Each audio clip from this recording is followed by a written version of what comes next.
यात्राएं करते हैं, हम फ्लाइट्स में यात्रा करते हैं, ट्रेन में यात्रा करते हैं, बस में यात्रा करते हैं, कितनी बार करते हैं? 248 लोग, उन्होंने कभी नहीं सोचा होगा कि ये यात्रा उनके जीवन की अंतिम यात्रा है। उसमें एक लड़की थी, वो राजस्थान की थी, बलोत्रा एक आवाज जगह है। मेरी आवाज ठीक है क्या? कम तो नहीं है? जी भैया, ठीक है भैया। हाँ जी सर, मेरे यस यस, अभी अभी ठीक है?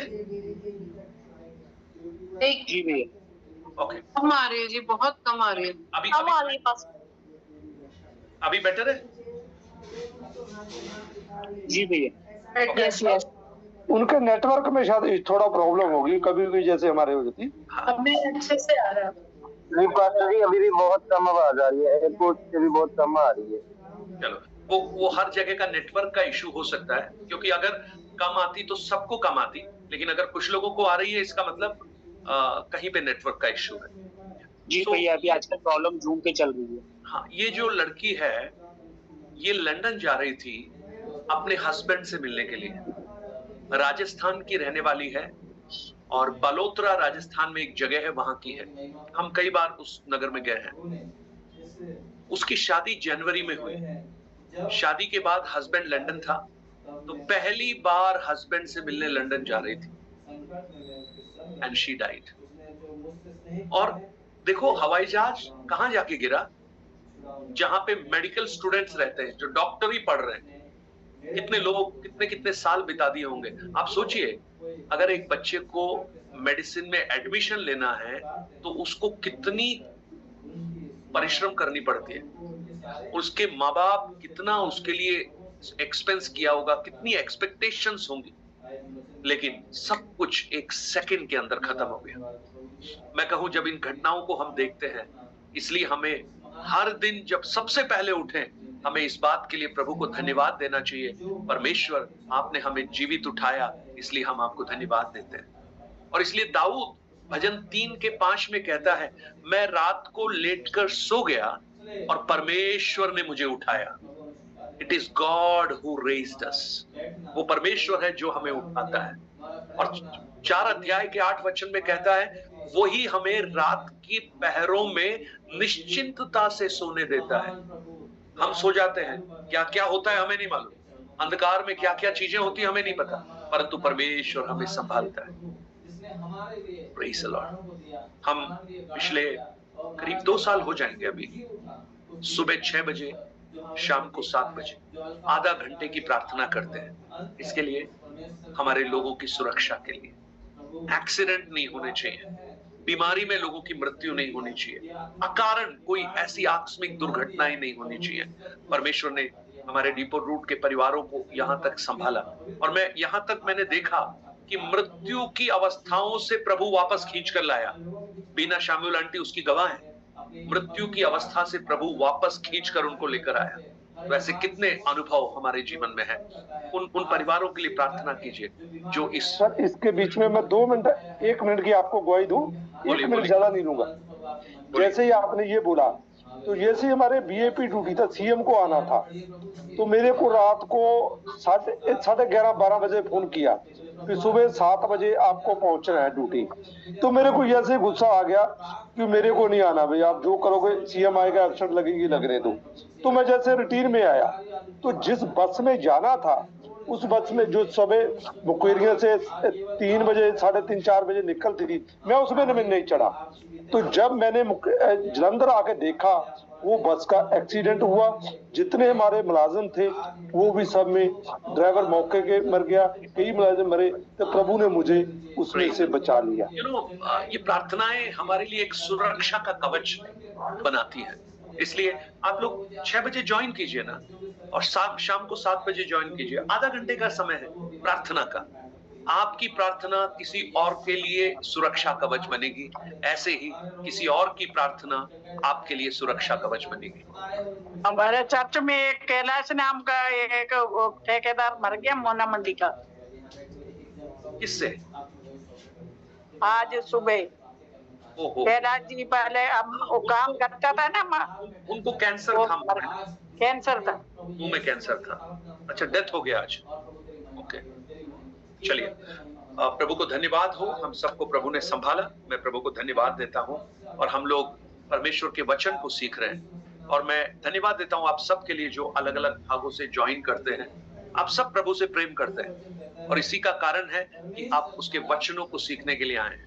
तो आपके मन में कहीं ना कहीं ये है विचार कि मुझे आत्मिक रूप से आगे बढ़ना है, मुझे मेरी आत्मा में आगे बढ़ना है, इसलिए आप यहाँ बैठे हैं। सो प्रभु इस बात का आदर करता है। God honours this. और परमेश्वर निश्चित रूप से आपके उस अच्छे मन के विचारों को प्रभु आप आदर करेगा। प्रकाशित वाक्य की पुस्तक को सिर्फ इसलिए मत पढ़िए कि मैं ज्ञानी बनना चाहता हूं, लेकिन इस पुस्तक को इसलिए पढ़िए कि मैं तैयार होना चाहता हूं, क्योंकि ये पुस्तक तैयारी की पुस्तक है। ये पुस्तक यीशु मसीह के आगमन के लिए हमें अपने आप को तैयार करने की पुस्तक है। और ये जो संदेश है जो कलीसियाओं के लिए दिए गए हैं, ये हम सब के लिए हैं। और सरदीस की कलीसिया को जो संदेश प्रभु देना चाहता है, कल से हमने पढ़ना शुरू किया और हमने देखा कि वो कलीसिया जो है बहुत अपने आप को जीवित समझती थी, परंतु वो मरी हुई कलीसिया है। और कल मैंने पवित्र आत्मा की आवश्यकता के बारे में मैंने आपको बताया। कलीसिया का जन्म पवित्र आत्मा के द्वारा हुआ। जब पेंतिकॉस्ट के दिन प्रेरितों की पुस्तक दूसरे अध्याय में 120 लोगों के ऊपर जब पवित्र आत्मा प्रत्यक्ष रूप से उतरा। पुराने नियम में पवित्र आत्मा की सेवकाई थी, पवित्र आत्मा आता था, पवित्र आत्मा जाता था। आपने देखा होगा, यहां तक कि दाऊद अपने भजन 51 में कहता है, तेरी आत्मा को मुझसे अलग ना कर, यानी आत्मा अलग हो सकती थी। आप न्यायियों की पुस्तक में जब शिमशोन को देखते हैं, वहां पर आप देखते हैं शिमशोन के ऊपर आत्मा बल से उतरता था, और जब आत्मा बल से उतरता था तो वो रस्सियों को भी धागे के समान तोड़ देता था, शहर पनाह के किलों को उखाड़ देता था, शेरों को मार देता था, हड्डियों की जबड़े, गधे की जबड़े की हड्डी से 1000 पलिश्तियों को गिरा देता था। परंतु जब पवित्र आत्मा उस पर से चला जाता था, यानी आत्मा जब चला जाता था तो वो साधारण इंसान बन जाता था। लोग उसको पकड़ के बांध दिए, उसकी आंखें फोड़ दी, उसको बंधन में डाल दिया। परंतु जब नए नियम में जब हम आते हैं तो प्रभु यीशु अपनी मृत्यु के ठीक पहले एक वायदा करता है। आप जब लूका रचित सुसमाचार 24 अध्याय को पढ़ेंगे, वहां भी आप उस वायदे को देख सकते हैं। उसके 46-47 वचनों में यीशु मसीह अपने चेलों को कहता है, जब तक कि जो वायदा तुम्हारे ऊपर ना उतरे, तुम यरूशलेम को नहीं छोड़ना। और उसके बाद जब यीशु स्वर्गारोहण हो रहे थे, प्रेरितों की पुस्तक पहले अध्याय में, तो यीशु मसीह कहते हैं कि पवित्र आत्मा तुम पर उतरेगा और तुम सामर्थ पाओगे। और वास्तव में ये अक्षरत रूप से पवित्र आत्मा की एक नई सेवकाई शुरू हुई, और वो पेंटिकॉस्ट के दिन शुरू हुई। और वो सेवकाई किस प्रकार थी? इस बार जो पवित्र आत्मा उतरा, वो वापस जाने के लिए नहीं आया, लेकिन हमेशा साथ रहने के लिए आया। यीशु ने कहा ना, मैं तुम्हारा सहायक दूंगा जो हमेशा तुम्हारे साथ रहेगा। लेकिन पुराने नियम में ऐसा नहीं था। पुराने नियम में आत्मा आती थी, आत्मा जाती थी, लेकिन नए नियम में आत्मा हमेशा विश्वासियों के साथ रहती है। सो कलीसिया का जन्म कैसे हुआ? पवित्र आत्मा के द्वारा। और पवित्र आत्मा में वो बल पाए। पवित्र आत्मा ने अद्भुत चमत्कार किए, बड़े बड़े सामर्थ के काम किए। आप देखना 19 अध्याय प्रेरितों की पुस्तक में, वहां 11 वचन में लिखा है, परमेश्वर पौलुस के द्वारा अद्भुत काम कराता था, यहां तक कि उसके रुमाल के छुआए जाने से बीमार लोग चंगे हो जाते थे। आप प्रेरितों 5 अध्याय को जब पढ़ेंगे, वहां पर 16-17 वचन में लिखा है कि जब पतरस गुजरता था तो लोग बीमारों को सड़कों पर लाकर लिटा देते थे। जानते हैं क्यों? कि पतरस की छाया उन पर पड़ जाए और बीमार लोग चंगे हो जाएं। आप सोचिए कैसा अभिषेक था। रुमाल से बीमार चंगे हो रहे हैं, छाया से बीमार लोग चंगे हो रहे हैं। लेकिन आज क्या हो गया? फिजिकली जाके बैठ रहे हैं, उनको पकड़ रहे हैं, उनके सिर पे हाथ रख रहे हैं, फिर भी बीमार लोग चंगे नहीं हो रहे। लेकिन वो समय था जब पवित्र आत्मा की आग कलीसिया में थी। और जानते हैं उसका कारण क्या है? क्यों कलीसिया मृत पाई जा रही है? क्यों कलीसियाओं के अंदर ताकत नहीं है? आप उस समय की कलीसिया को और आज की कलीसिया को देखेंगे तो हम हर क्षेत्र में आगे बढ़ चुके हैं। हमारे पास बड़े बड़े अच्छे बिल्डिंग्स हैं, हमारे पास सबसे अच्छे अच्छे म्यूजिक सिस्टम्स हैं, हमारे पास बैठने की अच्छी जगह हैं। हम एसी, अब सब जगह एसी हो रहा है क्योंकि आवाज की प्रॉब्लम के कारण साउंड प्रूफ होते जा रहे हैं, तो एसी लग रहे हैं। हम कंफर्टेबल हो गए, हम आगे बढ़ गए। आज पैसा है, आज शोहरत है, आज प्रभाव है, सब कुछ है, लेकिन क्या नहीं है? पवित्र आत्मा कहीं नहीं है।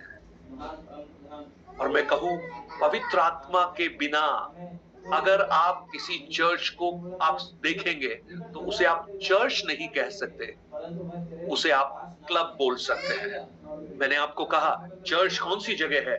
जहां परमेश्वर वास करता है। और अगर परमेश्वर वास ही नहीं करता है तो वो चर्च थोड़ी है, फिर तो वो बिल्डिंग है, वो फिर एक ऐसी जगह है जहां पर लोगों को इकट्ठा कर कर कुछ समय बिताने का एक माध्यम बन गया है। और लोग इस बात से खुश हो जाते हैं कि आज हमने बहुत अच्छा समय बिताया है, लेकिन सोचिए हम उससे क्या लाभान्वित हो रहे हैं। जो कब पवित्र आत्मा चला जाता है? जब हम पवित्र आत्मा को खेदित करते हैं। और जब पवित्र आत्मा को खेदित करते हैं तो पवित्र आत्मा उठ जाता है। तो वहां क्या क्या चीजें होती हैं? एक, सामर्थ खत्म हो जाती है। और चूंकि जीवन पवित्र आत्मा ने दिया था, इसलिए वो जीवन भी खत्म होना शुरू हो जाता है। यानी कलीसियाएं दिखती हैं जीवित, परंतु वास्तव में मरी हुई अवस्थाओं में पहुंच जाती हैं। और यही हाल सरदीस की कलीसिया के लिए हुआ। लेकिन अच्छी बात यह है कि उस मरी हुई अवस्था में भी एक आशा छुपी हुई है। जानते कारण क्या है? क्योंकि जिसकी ये कलीसिया है वो प्रभु यीशु है, और उससे कोई भी कार्य असंभव नहीं है। और आज मैं आपको कहूं, अगर आप सरदीस जैसी अवस्था में हैं, जहां पर आप बिल्कुल बिल्कुल उस धरातल पर चले गए आत्मिकता में, आपके लिए एक बड़ी आशा है। अपने पापों को तौबा कीजिए, प्रभु के सामने अपने आप को समर्पण कीजिए और फिर से दोहराइए इस बात को, प्रभु मेरे जीवन में उसी ताकत को, उसी सामर्थ को आप वापस ले लिए। प्रभु उस मरी हुई अवस्थाओं में भी जीवन डाल सकता है। और यीशु मसीह ने 3 मरे हुए लोगों को जिंदा किया। ये इस बात का उदाहरण था कि हमारी मरी हुई अवस्थाएं, चाहे आत्मिक हो, भौतिक हो, शारीरिक हो, किसी भी प्रकार की क्यों ना हो, उनको वो जीवित कर सकता है, क्योंकि वो सामर्थी प्रभु है। अब आप देखिएगा इस कलीसिया को जब हम देखते हैं, मैंने 7 आत्माओं के बारे में कल आपको बताया कि वो आत्माएं 7 नहीं है, एक है, परंतु 7 उसकी संपूर्णता को दर्शाती है। अब आप देखिए उसका पहला वचन पढ़ लीजिएगा। कविता, उसका पहला वचन पढ़िए। 3 अध्याय। कलीसिया के दूत को यह लेख, जिसके पास परमेश्वर की 7 आत्माएं और 7 तारे हैं, वो ये कहता है कि मैं तेरे कामों को जानता हूं, तू जीवित तो कहलाता है पर है मरा हुआ। तो देखिए प्रभु यीशु क्या कह रहा है उस कलीसिया को? एक, उसके दूत से ये कह, है ना, दूत से कह, जिसके पास परमेश्वर की 7 आत्माएं और 7 तारे हैं। यानी 7 आत्माएं सिर्फ नहीं, वो 7 तारों को भी नियंत्रित करता है। ये तारे क्या हैं? मैंने आपको पहले भी बताया था। आप पहला अध्याय उसका 20 वचन पढ़िएगा एक बार। पहला अध्याय 20 वचन। अर्थात उन 7 तारों का भेद जिन्हें तूने मेरे दाहिने हाथ में देखा था, और उन 7 तारों और 7 सोने की दीवटों का भेद, वे 7 तारे 7 कलीसियाओं के दूत है, और वे 7 दीवट 7 कलीसियाएं हैं। 7 तारे 7 कलीसिया के दूत है। ये और कुछ नहीं, ये कलीसिया के पासवानों को रेफर किया गया है। और 7 दीवट 7 कलीसियाएं हैं। तो कलीसिया का जो ओनर है वो कलीसिया को भी नियंत्रित करता है, इसलिए कलीसिया के बारे में उसके पास संदेश है, अच्छी बातों को भी बताता है, और जो बुराई है उसको भी देखता है, जो औरों को दिखाई नहीं देती है उसको भी दिखाई देती है। और ये 7 तारे कौन है? ये पास्टर्स हैं, यानी उनको भी वो नियंत्रित करता है। देखिएगा कई बार ये एक पासवान की गलती होती है कि कलीसिया मृतप्राय अवस्था में चली जाती है। कई बार आपने देखा होगा, ये विश्वासियों का फॉल्ट नहीं होता, उस पास्टर का फॉल्ट हो जाता है। और जब ऐसा होता है तो कलीसिया का मालिक जानते हैं क्या करता है? उस तारे को हटाकर किसी और तारे को वहां नियुक्त करता है, जिससे वो और अच्छी तरह से उस कलीसिया का संचालन कर सके। मैं कहूं, जो पास्टर्स है ना, उनको कभी भी ये नहीं सोचना चाहिए कि ये कलीसिया उनकी है। ये कलीसिया उनकी नहीं है, कलीसिया प्रभु यीशु की है। और पौलुस एफेसियों की पुस्तक में कहता है कि उसने हमें विश्वास योग्य समझकर ये सेवकाई दी। विश्वास योग्य समझकर, हमारी योग्यता से नहीं, लेकिन उसने विश्वास योग्य समझा। मैं कहूं, मुझे एक कलीसिया का पासवान अगर बनाया है प्रभु यीशु ने, तो ये मेरी योग्यता नहीं, लेकिन उस प्रभु ने मुझे विश्वास योग्य समझा। अब ये मुझ पर निर्भर करता है कि जब प्रभु ने मुझे विश्वास योग्य समझा है, तो मैं उस विश्वास योग्यता को कितना पूर्ति करता हूं, मैं उसको कितना गंभीरता से उसको लेता हूं। क्योंकि अगर ये मेरा होता तो जैसा मैं चाहता वैसा चलाता, लेकिन चूंकि ये प्रभु की कलीसिया है, इसलिए मैं जो चाहता हूं उस तरह से नहीं चला सकता, लेकिन प्रभु जो चाहता है उस तरह से चलाना पड़ेगा। और प्रभु जो चाहता है वो किस तरह से चलाना है, उसकी जानकारी प्रभु अपने वचन में देता है। और इसीलिए जहां वचन की कमी है, वहां पर पासवान लेथार्जिक हो जाते हैं और कलीसियाएं धीरे धीरे धीरे उस मरी हुई अवस्थाओं की ओर पहुंचना शुरू हो जाती हैं। ये जो मरना है, ये किस बात को दर्शाता है? आपने सरदीस के बारे में बहुत अच्छी अच्छी बातें कल सुनी, है ना? बहुत अच्छी अच्छी बातें। कॉइन बना पहला, वहां पर बड़े वुलन क्लोथ्स वहां पर बनते थे। भौगोलिक दृष्टि से बहुत ही सुरक्षित एक नगर था, ग्लोरी थी वहां पर, ट्रेड सेंटर था। परंतु उसकी इतनी बड़ी रेपुटेशन होने के बाद भी, अगर सांसारिक रूप से देखें तो वो बड़ी रेपुटेशन वाली कलीसिया है, परंतु जब मसीह ने उसे देखा तो मसीह को वो मृत नजर आई। ये पता है किस बात को दर्शाती है? जब कलीसिया कौन है ये याद रखिएगा, मैं और आप है कलीसिया। जब लोग मुझे देखते हैं, लोग बोलते होंगे पास्टर राजकुमार बहुत मेहनत करते हैं, वो हर शाम वचन सिखाते हैं, सुबह वचन भेजते हैं, आप मेरे बारे में बहुत अच्छी बातें बोलते होंगे। लेकिन मैं आपको कहूं, इससे कोई ज्यादा फर्क पड़ने वाला नहीं है। लेकिन प्रभु जब मुझे आकलन करे, वो मेरे बारे में क्या बोलता है, वो महत्वपूर्ण है। आज हो सकता है आपकी अवस्थाएं लोगों को जीवित दिखाई दे। कैसे? आप हर संडे चर्च में पहुंचते हैं, आप हर कामों में आगे रहते हैं, आप प्रार्थना भी करते हैं। आप जब पास्टर बोलते हैं प्रार्थना करो, तो आप सबसे पहले कूद के प्रार्थना करते हैं। फास्टिंग प्रेयर के लिए आप तैयार होते हैं। कलीसियाओं में जब कन्वेंशन के कोई काम होते हैं तो आप उसके लिए आगे आकर खड़े हो जाते हैं। तो आपकी अवस्थाएं लोगों को जीवित दिखाई देती है। दे आर गुड पीपल, है ना? ऐसे तो हम आकलन करते हैं, देखो वो कितने अच्छे विश्वासी हैं।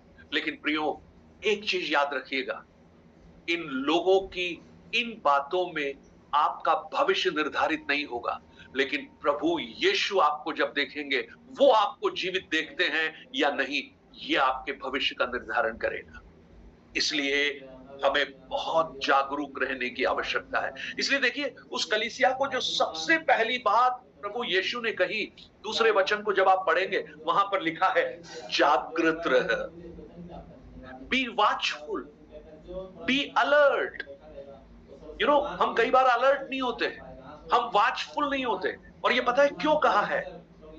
मैंने कल आपको बताया था, सरदीस जो नगर है, इतिहास में सिर्फ 2 बार पराजित हुआ है, सिर्फ 2 बार। बहुत से युद्ध लड़े वहां पर, लेकिन सिर्फ 2 बार पराजित हुआ। ये कब कब पराजित हुआ? एक 549 बीसी में, जब साइरस जो पर्शिया का राजा था, उसने उसको हराया। और दूसरी बार 218 बीसी में। ये कब हुआ? जब अलेक्जेंडर और यूनान की सेनाएं बहुत ताकतवर बन गई थी और वो इकट्ठी थी, तब सरदीस के से युद्ध करने के लिए वो तैयारी कर रहे थे। युद्ध नहीं हुआ, लेकिन उससे पहले ही इन्होंने आत्मसमर्पण कर दिया। और जानते हैं जो पराजय हुई थी उसका कारण क्या था? क्योंकि जिन संतरियों को, जिन सैनिकों को उस नगर की सुरक्षा के लिए रखा था, और नगर की सुरक्षा भी सिर्फ एक ही तरफ करनी थी, क्योंकि तीन तरफ, उत्तर, पूरब, पश्चिम, तीनों तरफ बड़े पठार थे, चट्टाने थी, वहां से कोई आ ही नहीं सकता था। सिर्फ दक्षिण हिस्सा था जो खुला था, उसी की सुरक्षा करनी थी। लेकिन जिन लोगों को सुरक्षा के लिए रखा था वो सो गए, और चूंकि वो सो गए इसलिए उन्हें पराजय का सामना करना पड़ा। मैं आपको कहूं, अगर पासबान सो जाएगा तो कलीसिया को पराजय का सामना करना पड़ेगा। अगर विश्वासी एक घर में सो जाएगा, उस घर को पराजय का सामना करना पड़ेगा, उस कलीसिया को पराजय का सामना करना पड़ेगा। इसलिए हमें जरूरत है, हम क्या करें? बी अलर्ट, हम वॉचफुल रहे, हम जागृत रहे। यीशु क्या कहते हैं? You are dead. तेरी रेपुटेशन देख के लगता है तू जिंदा है, लेकिन तू तो मरा हुआ है। तो एक चीज मुझे समझ में आई, आज जो दिखाई जाने वाली जो रेपुटेशन है, जो हरापन है, वो इस बात की गारंटी नहीं है कि वो जिंदा भी है। मतलब मरी हुई अवस्थाओं में भी खुशगवार चीजें दिखाई जा सकती है। हेलो, आप मेरे ख्याल से आप समझ पा रहे हैं, नहीं समझ पा रहे हैं? यानी उनकी अच्छी अपीयरेंस के बाद, उनकी अच्छा स्पिरिचुअल कैरेक्टर। आप देखिए, इस कलीसिया के बारे में प्रभु यीशु ने कहीं भी नहीं कहा कि तुम गलत शिक्षाओं के अधीन हो, कहीं नहीं कहा। उन्होंने ये नहीं कहा कि तेरे भीतर झूठे भविष्यवक्ता हैं, ये भी नहीं कहा। लेकिन क्या कहा? तू मरा हुआ है। इसका मतलब क्या है? डॉक्ट्रिनली ये बहुत अच्छे हैं, ये बुराई के साथ खड़े नहीं होते हैं, कितने अच्छे लोग हैं, लेकिन उसके बाद भी क्या है? ये मरे हुए हैं। मैं आपको एक बात कहूं, अच्छा प्रचार करने वाले को देखकर ये मत समझना कि वो आत्मिक रूप से बहुत अच्छा है। इसका आकलन सिर्फ प्रभु करेगा, और हमें ये जिम्मेदारी नहीं सौंपी है कि हम किसी का आकलन करें, क्योंकि आकलन करने का काम प्रभु यीशु का है, हमारा नहीं है। इसलिए वी शुड नॉट कमेंट किसी पासवान के बारे में, किसी विश्वासी के बारे में, उनके आत्मिक जीवन के बारे में हमें कोई कमेंट करने की आवश्यकता नहीं है, परंतु हमें अपने जीवन के बारे में जागृत रहने की आवश्यकता है, अलर्ट रहने की आवश्यकता है। सो डेड का मतलब क्या है? डेड का मतलब है कोई स्ट्रगल ही नहीं है। आप देखिए, मरे हुए आदमी के लिए कोई स्ट्रगल है क्या? एक मरे हुए आदमी के लिए कोई फाइट है, कोई परसिक्यूशन है? अरे वो तो मर गया ना। इसका अर्थ ये नहीं है कि सरदीस की कलीसिया अपना युद्ध धीरे धीरे हारना शुरू कर रही है। नो नो नो, वो ऑलरेडी हार चुकी है, क्योंकि वो मर चुकी है। इट इज ऑलरेडी डेड, और उनका जो युद्ध है वो तो मानो खत्म हो चुका है। और ये बड़े पीसफुल हैं, बड़े पीसफुल हैं। लेकिन ये जो पीस है ना, मृत्यु की शांति है, जीवन की शांति नहीं। आप में से कितने लोग मृत्यु की शांति को अनुभव करना पसंद करेंगे? मुझे नहीं लगता कोई भी पसंद करेगा। अब क्यों ऐसा हुआ इस कलीसिया के साथ? क्यों इसमें कोई परसिक्यूशन नहीं है? क्यों इसमें कोई समस्या नहीं है? जानते कारण क्या है? क्योंकि सताव वहां आएगा, समस्याएं वहां आएगी जहां शैतान को तकलीफ होगी। अब एक मरी हुई कलीसिया से शैतान को क्या तकलीफ है? बोलिए, क्या तकलीफ? ना तो वो यीशु की गवाही देते हैं, ना वो यीशु के बारे में प्रचार करते हैं। जब सरदीस के अविश्वासी लोग जब इस कलीसिया को देखते हैं, कलीसिया के लोगों को देखते हैं, तो वो बड़ी अच्छी राय रखते हैं। पता क्या अच्छी राय रखते हैं?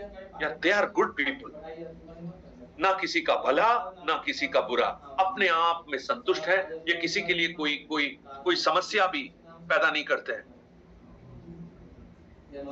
सो वो बड़े खुश है, ये लोग भी खुश है और शैतान भी खुश है। बोले, इससे मुझे कोई तकलीफ ही नहीं है, तो मैं इसको क्यों परेशानी में डालूं? मैं आपको कहूं, तकलीफ वहां होगी जहां शैतान का राज्य हिलाया जाएगा। समस्या वहां होगी, परसिक्यूशन वहां होगा जब शैतान को तकलीफ होगी। शैतान को तकलीफ ही नहीं है, हम पता क्या सोचते हैं, हमारा जीवन बड़ी खुशी के साथ चल रहा है, प्रभु हमें बहुत आशीर्वाद दे रहा है। लेकिन एक चीज याद रखिएगा, कहीं ना कहीं हम मिस्टेक कर रहे हैं, कहीं ना कहीं हम समस्या में हैं, कहीं ना कहीं हम मरने की अवस्था में पहुंच चुके हैं, क्योंकि हम शैतान के लिए खतरा नहीं है। हम उस युद्ध में सम्मिलित ही नहीं है जिसमें नरक को खाली करने के लिए प्रभु हमसे आह्वान करता है। मेरी आवाज क्रैक कर रही है क्या? नहीं पास्टर जी, ठीक है, ठीक है, ठीक है, ओके। कई बार अभी इन दिनों में कुछ नेटवर्क के कुछ प्रॉब्लम्स चल रहे हैं।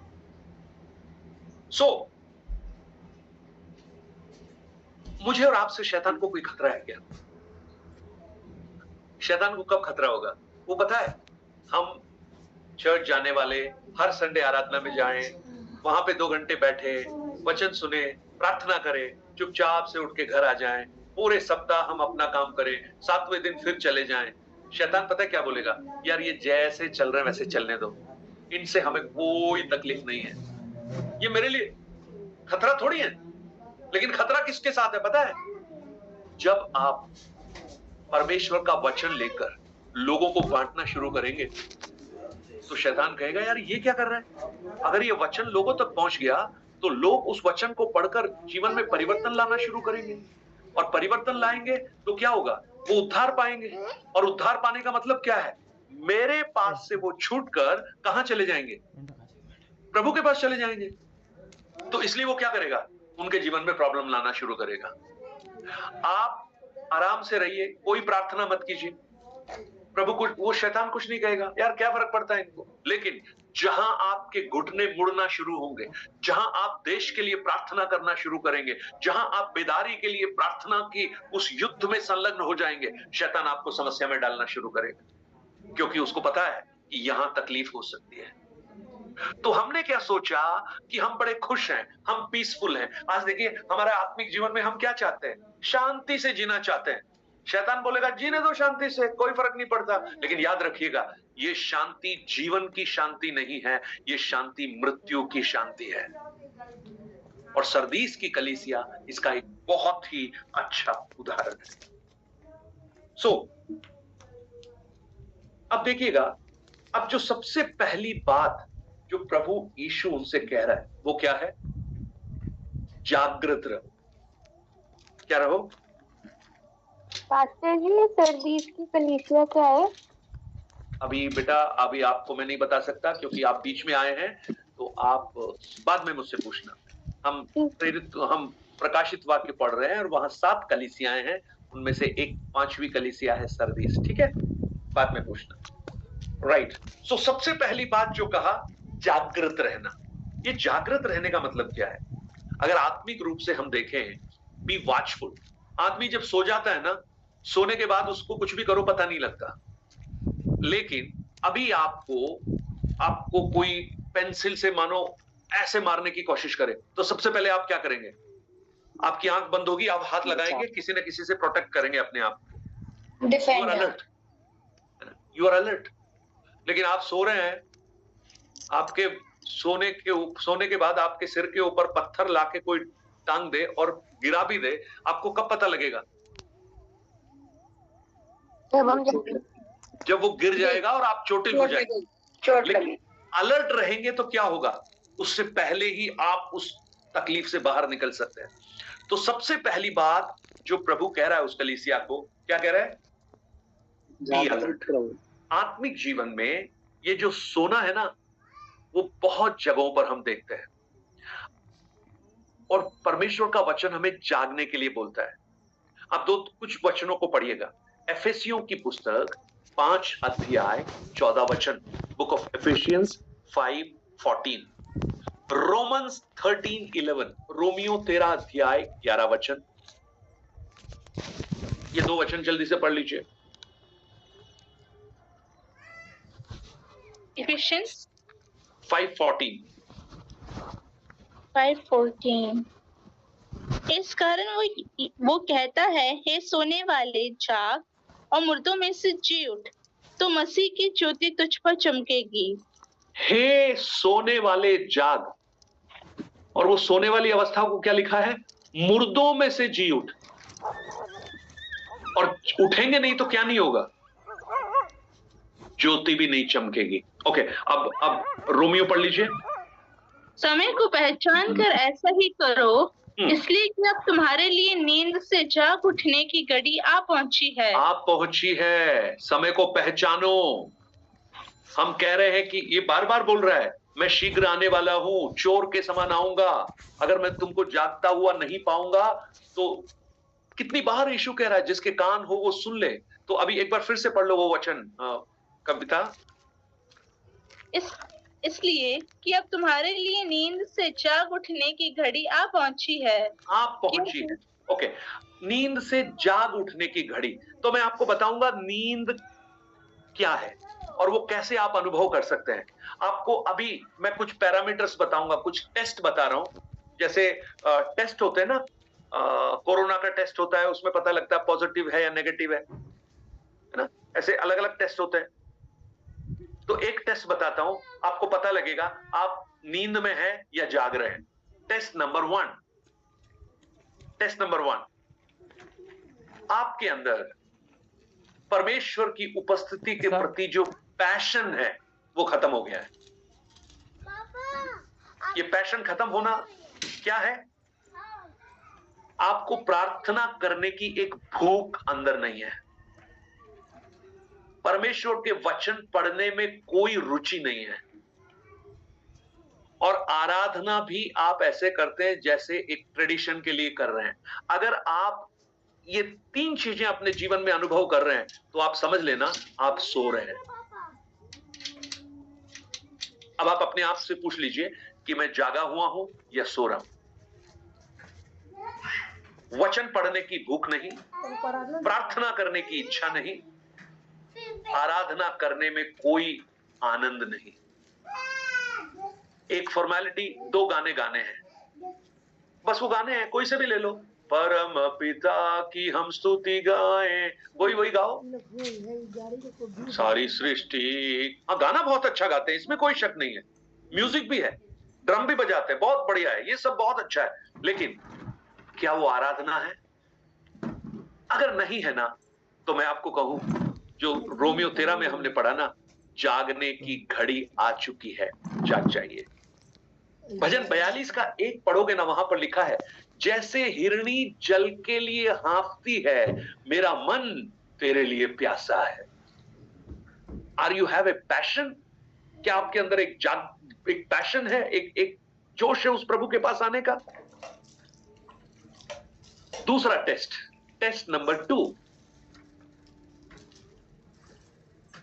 अगर आप पापों के साथ समझौता कर रहे हैं तो आप समझ लेना आप सो गए हैं। यानी पाप में भी आप आराम से चल रहे हैं। पाप करने के बाद भी आप आराधना कर रहे हैं, वहां चर्च में जा रहे हैं, वहां सब कुछ कर रहे हैं।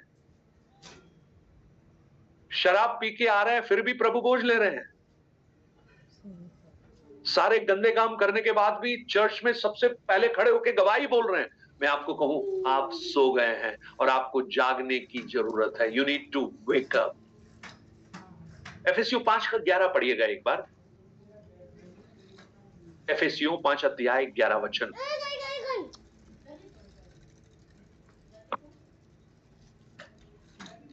परंतु हे भाइयों, यदि मैं अब तक खतना का प्रचार करता हूँ तो क्यों अब तक सताया जाता हूँ?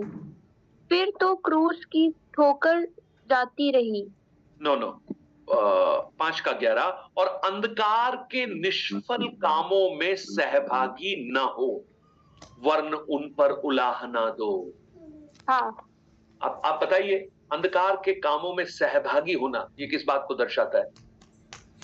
हम कर रहे हैं, हम गलत कर रहे हैं, हम पाप कर रहे हैं, उसके बाद भी हमें समझ में ही नहीं आ रहा हम पाप कर रहे हैं। दाऊद के समान हमको पता ही नहीं है, और हम अपने आप को क्या घोषित करने की कोशिश कर रहे हैं, हम बहुत आत्मिक हैं।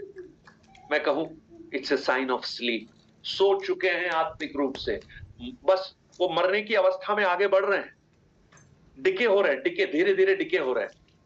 क्योंकि जो गहरी नींद हमेशा अचानक नहीं आती है, पहले के ऊँघने को दर्शाती है। आप सेंसिटिव नहीं है पाप के प्रति।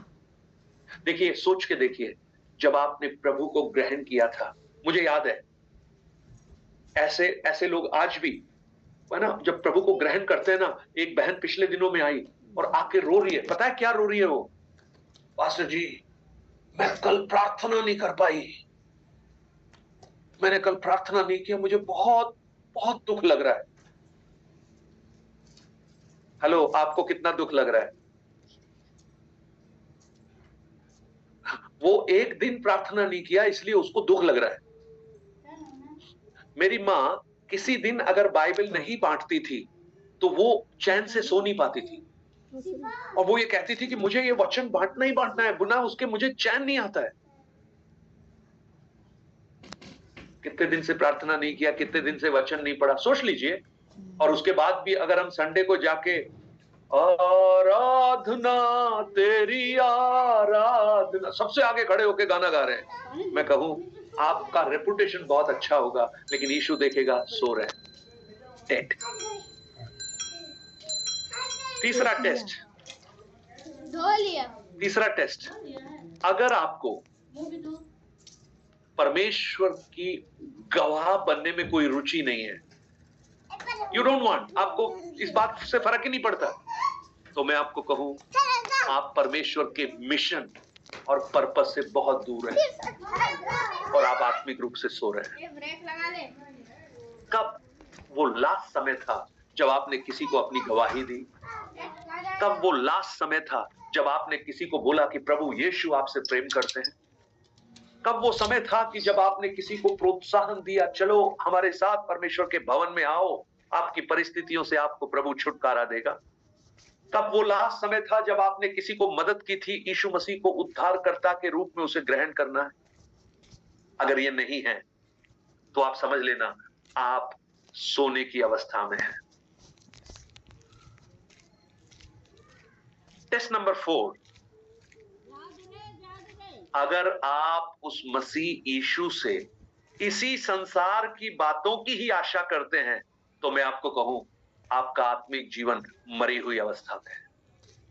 पहला कुरिन्थी 15:19 में पौलुस कहता है, यदि तुम मसीह यीशु से केवल इसी संसार में आशा रखते हो तो तुम अन्य लोगों से अभागे हो।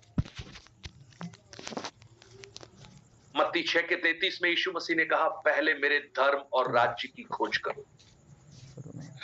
सरदीस की कलीसिया को आप देखिए, एक बहुत ही अच्छा उदाहरण है।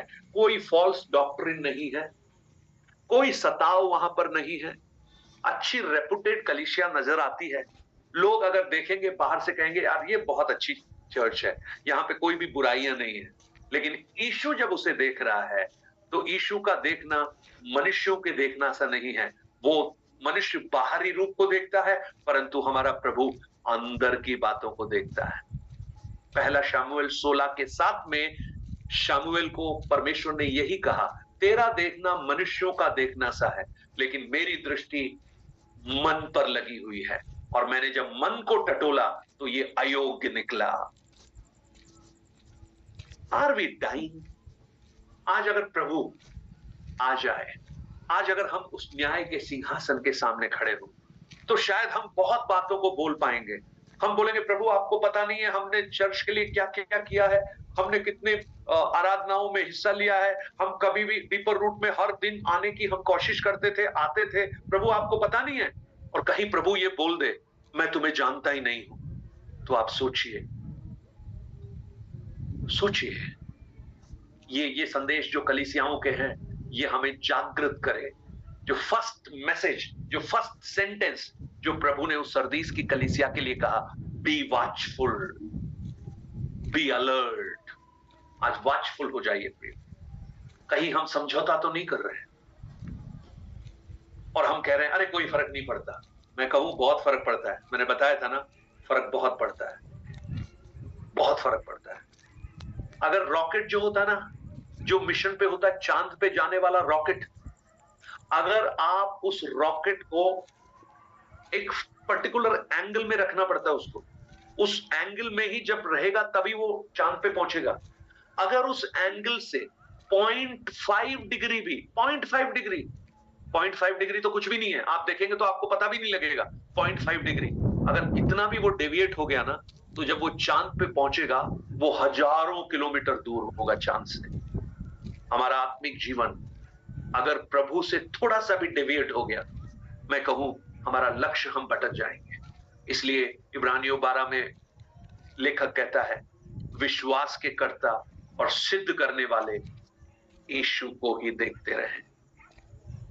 सो देखिए उस सरदीस की कलीसिया को प्रभु यीशु क्या क्या क्या बोल रहे हैं। उसका दूसरा वचन और तीसरा वचन एक बार पढ़ लीजिए कविता, सेकंड एंड थर्ड। जागृत हो और उन वस्तुओं को जो बाकी रह गई है और जो मिटने को है उन्हें दृढ़ कर, क्योंकि मैंने तेरे किसी काम को अपने परमेश्वर के निकट पूरा नहीं पाया। इसलिए स्मरण कर कि तूने कैसी शिक्षा प्राप्त की और सुनी थी, और उसमें बना रहे और मन फिरा।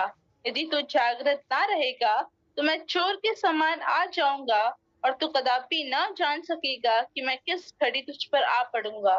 सोने वाले लोगों को कहां पता लगेगा कि क्या हो रहा है। आज बहुत से लोग सो रहे हैं, उनको पता ही नहीं होता है कि क्या क्या चल रहा है, आत्मिक लोक में क्या क्या चल रहा है। इसलिए प्रभु कह रहा है बी अलर्ट। सो हम कल भी इसके बारे में सीखेंगे। कल तो फ्राइडे है, तो हमारा प्रेयर डे है। आज कुछ प्रभु की आत्मा किसी से बात कर रही है, कुछ समझ में आ रहा है ये वचन। सरदीस की कलीसिया दिखती तो जीवित है। आज बहुत सी कलीसिया, मैं किसी भी कमेंट नहीं कर रहा हूं किसी के लिए भी, लेकिन मैं आपको कहूं आज आप जिन कलीसियाओं को बहुत जीवित समझ रहे हैं ना, हो सकता है प्रभु जब देखेगा तो कहेगा दे आर डेड। आज आप जिन लोगों को बहुत बड़ा समझ रहे हैं, शायद प्रभु उनको देखकर कहेगा नो, मैं उनको जानता ही नहीं हूं। और मैं आपको कहूं ऐसे कितने अनसीन हीरो होंगे जिनको संसार जानता भी नहीं होगा। वो छोटे छोटे गांवों में होंगे जिनके पास कुछ भी नहीं होगा, लेकिन प्रभु उनको बड़े बड़े पद वहां पर मिलेंगे। तो आप समझना ऐसे बहुत से लोग होंगे जिनको संसार ने नहीं जाना, परंतु प्रभु ने उनको जाना। और ये याद रखिए, प्रभु सबको जानता है, क्योंकि वो कलीसिया का ओनर है। उसको अच्छा भी पता है, बुरा भी मालूम है। सो लेट अस डेडिकेट, अपने आप को प्रभु के हाथों में हम समर्पित करें और उस प्रभु से ये प्रार्थना करें कि हम जागते रहें। कोई भी ऐसी बात हमें परमेश्वर के उस अनुग्रह से दूर ना करे, और परमेश्वर की उपस्थिति में होकर हम आगे आगे बढ़ते चले जाएं। Let's pray. आंखों को बंद करें, प्रार्थना करें।